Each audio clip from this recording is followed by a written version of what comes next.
Good morning. Terry with Small Steps. We are starting back into chapter 10 of You Can Heal Your Life by Louise. And the chapter 10 is titled Relationships. So it seems all of life is relationships. We have relationships with everything. You are even having a relationship now with the book you were reading or listening to, and with me, and with Louise's concepts. The relationships you have with objects and food and weather and transportation and with people all reflect the relationship you have with yourself.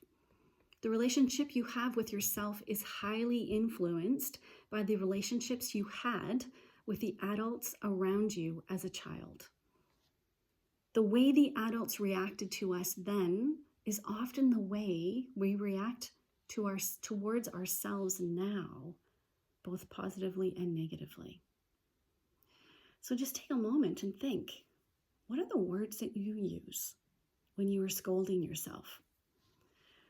Are they the same words that your parents used when they were scolding you? What about when they praised you?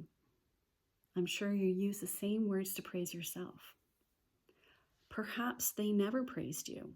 So then you think, or you have no idea how to praise yourself and probably think you have nothing to be praised for. Now, I'm not blaming our parents because we are all victims of victims. They could not possibly teach you anything that they did not know. Sandra Ray, the great rebirther, who has done so much work with relationships, claims that every major relationship we have is a reflection of the relationships we had with one of our parents. She also claims that until we clean that one up, that first one, we will never be free to create exactly what we want in relationships. Relationships are mirrors of ourselves, and what we attract always mirrors either qualities we have or beliefs we have about relationships. This is true whether it is a boss, a coworker, an employee, a friend, a lover, a spouse, or a child. The things you don't like about these people are either what you yourself do or would not do, or what you believe. You could not attract them or have them in your life if the way they are didn't show some sort of complement to your own life. So she offers an exercise, us versus them. So maybe close your eyes for a moment if it's comfortable, but just think about or look for a moment at someone in your life who bothers you. And describe 3 things about this person that you don't like, things that you want him or her to change.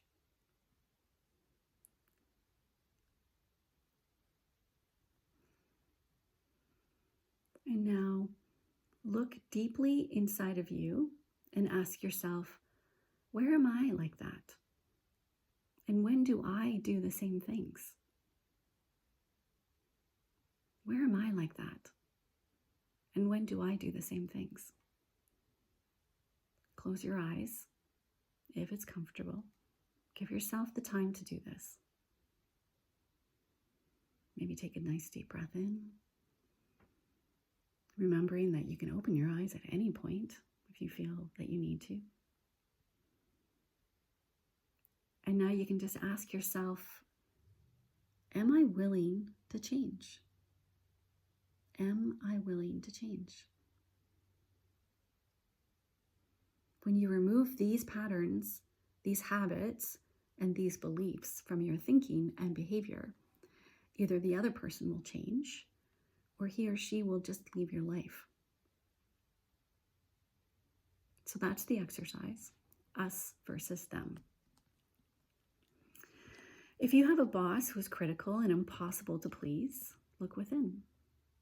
Either you do that on some level or you have a belief that bosses are always critical and impossible to please. If you have an employee who won't obey or doesn't follow through, look to see where you do that and clean it up. Firing someone is too easy. It doesn't clear your pattern. If there's a coworker who won't cooperate and be part of the team, look to see how you could have attracted this. Where are you non-cooperative? If you have a friend who is undependable and lets you down, turn within. Where in your life are you undependable? And when do you let others down? Is that your belief that friends are undependable? If you have a lover who is cold and seems unloving, look to see if there is a belief within you that came from watching your parents in your childhood that say love is cold and undemonstrative. If you have a spouse who is nagging and unsupportive, again, look to your childhood beliefs. Did you have a parent who was nagging and unsupportive? Are you that way? If you have a child who has a habit that irritates you, I will guarantee that they have a habit of yours. Children learn only by imitating the adults around them. Clear it within you, and you'll find that they will change automatically. This is the only way to change others. Change ourselves first. This is the only way to change others. Change ourselves first. Change your patterns, and you will find that they are different too. Because blame is useless. Blaming only gives away our power. Keep your power. Without power, we cannot make changes. The helpless victim cannot see a way out. This is the only way to change others.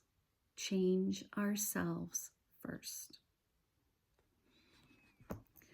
Love comes when we least expect it, when we are not looking for it. When we're hunting for love, it never brings the right partner. It only creates longing and unhappiness. Love is never outside ourselves. Love is within us. Don't insist that love come immediately. Perhaps you are not ready for it. Or maybe you are not developed enough to attract the love that you want. Don't settle for anybody just to have someone. Set your standards. What kind of love do you want to attract?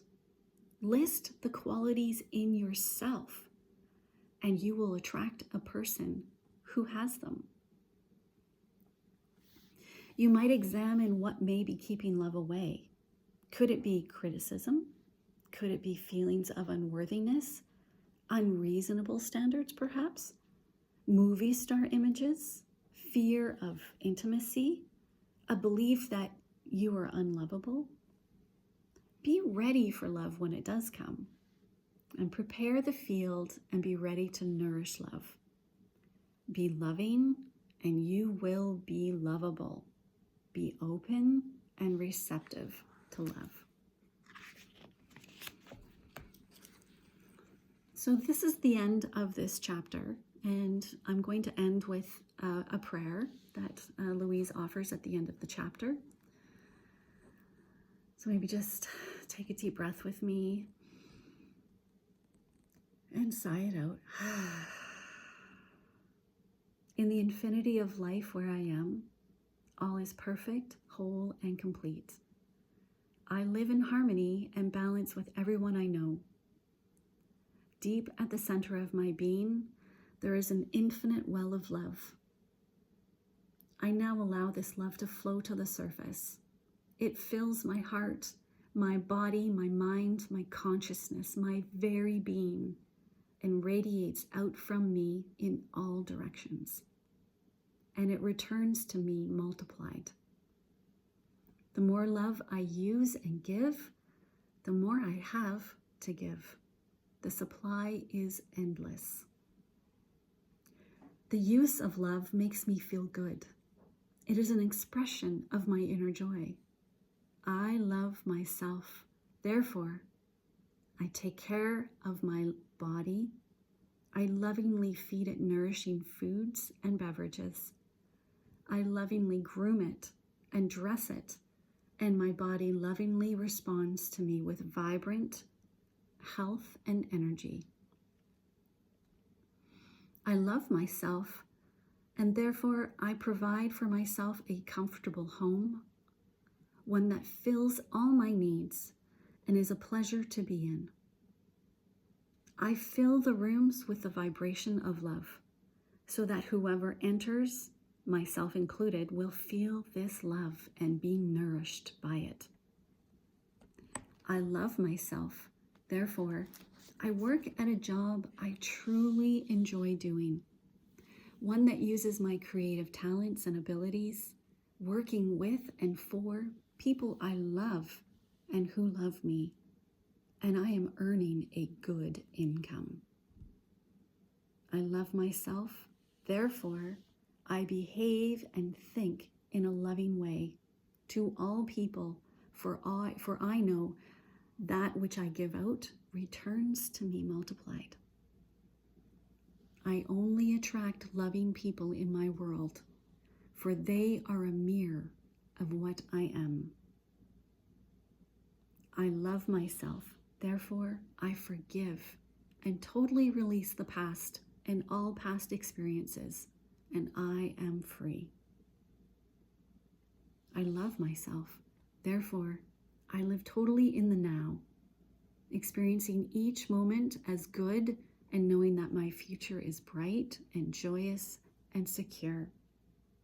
For I am a beloved child of the universe, and the universe lovingly takes care of me now and forever. All is well in my world. Thank you so much for joining me today, and I hope you enjoyed chapter 10. Check out my other chapters if you haven't already. We're going to be moving on to chapter 11, and it's all about work. Okay, we'll see you then.